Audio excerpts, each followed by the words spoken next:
It's James Helder. I'm in Belfast today for the Celtic clash. With me, I've got the #1 ranked woman in Europe. Would that be right? In Europe. And we've also discovered the #1 in Ireland. CHRISTINA McMAHON, how are you? Jargett. Hello, how are you doing? I'm very well. May I say congratulations on your victory tonight. Absolutely epic fight. Could you talk to me for it a little bit?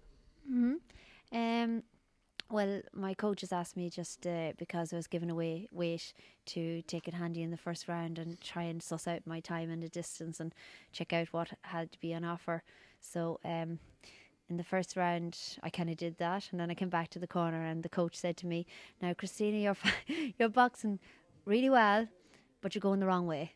So I need you to do A, B and C." And in the second round then I got into it and I got my distance and time, and every round after that I was just feeling better and better and better. I just felt better. I knew I was scoring and I just kind of got into it, and I was sorry then that I finished so quick because I thought I'd more in the tank, but that's the way it goes. Being the only professional woman boxer in Ireland, do you find it hard, your team, to get you matches? Is this something that's been a problem for you? The hardest part of my career was turning from amateur boxing into pro boxing, and the reason I gave up amateur boxing is because the rules stated that you couldn't fight after the age of 34, and I felt I was only really getting into the sport, and I had all wins and I wasn't tested as far as I was concerned at the time. And I fought under Pete Taylor and I won 2 internationals, and unfortunately in February I fought the Swedish girl, and in June I turned 35, and in September that Swedish girl won the Worlds, and that was where my heartbreak was in the sport. And I had 2 choices, to go back into kickboxing. I've been world champion a few times, and I just either go back to kickboxing or turn pro, and it was a scary road, and I thought I trained very hard for 4 rounds of 2 minutes. I thought I was really killing myself, and I was like, oh, what the hell do I do now for like 8 and 10 rounds if I was training that hard for that?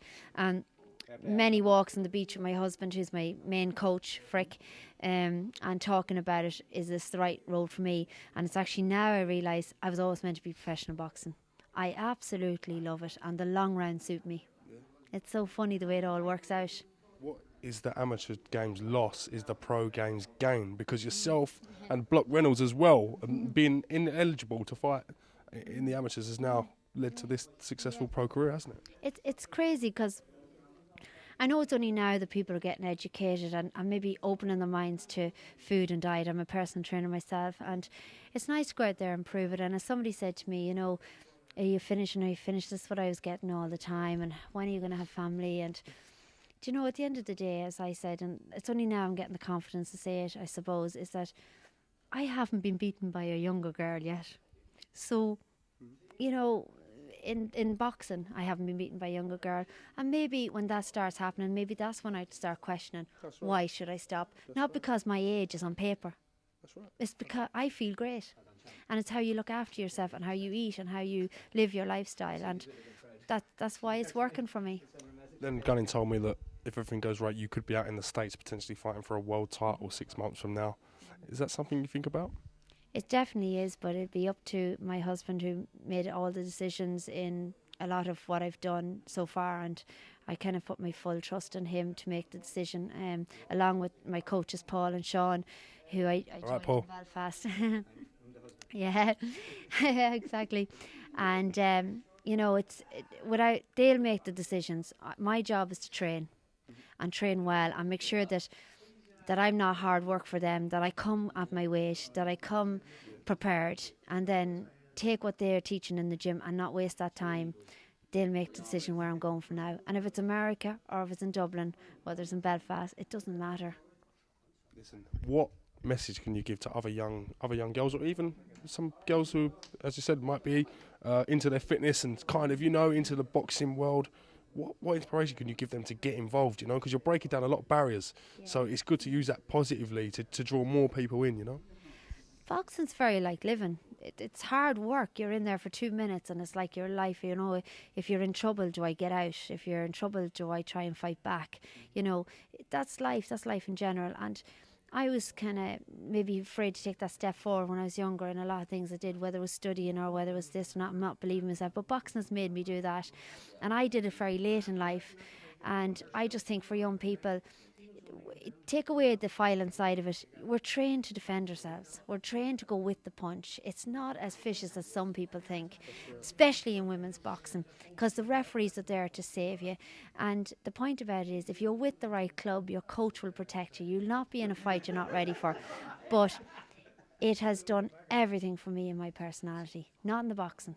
In my personality and in life. You out of yourself more. Brought me out of myself and made me realise that what people say doesn't really matter. It's what your family, your friends, the positive people around you say that matters. And it makes you strong enough to defy that negative and positive. Could not put that better myself. Well, that's just the way I feel. I'm passionate about it.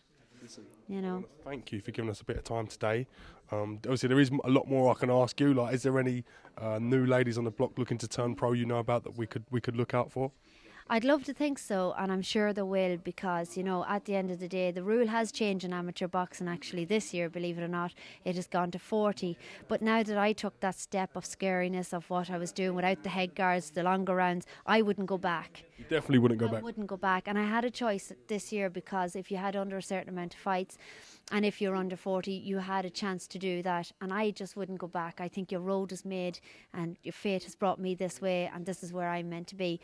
But going back to your question, I think that the message out there is just, what did you ask me? Are there any, we'll cut that bit out. Are there any younger girls that you know about that are coming through, kind of thing? Well, the thing is that now they know that when they hit those age groups that there's not an end, because somebody else said that there's a road for you to go any way you want. So, you know, the pro boxing, don't be afraid of it. It has taught me a lot and has given me back as much as I've put in. And I think there will be a lot of Irish girls, and actually there's an awful lot of Irish girls, not just young, but actually older girls joining boxing clubs. Yeah. Absolutely. And what does that do? Only attract more men, and the atmosphere, and it multiplies, and it's good for the sport. Absolutely fantastic. Well, listen, Mrs. McMahon, I wish you the best of luck with what you're doing.